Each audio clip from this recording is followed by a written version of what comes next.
2017 সাল কেঁপে উঠেছিল বিশ্ব ফুটবল।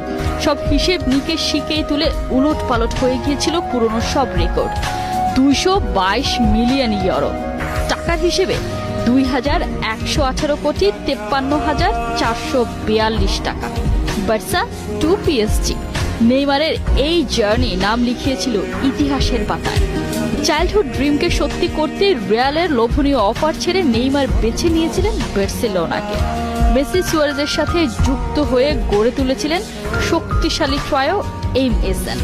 ব্রাজিলিয়ান সুপারস্টারের সুযোগ ছিল এই ট্রায়োকে আরও অপ্রতিরোধ্য করার, অথচ কিনা ছাড়লেন ক্লাব। তাহলে কি ক্যারিয়ার নয়, বরং টাকার লোভ? নেইমারকে নিয়ে চারিদিকে শুরু হয়ে যায় এমন সমালোচনা। এই ঘটনার কেটে গেছে 7 বছর। সেই নেইমার পিএসজি ছেড়ে পাড়ি দিয়েছেন সৌদি আরব। প্রশ্ন হতেই পারে, এত বছর পর আবারও কেন সেই আলোচনা?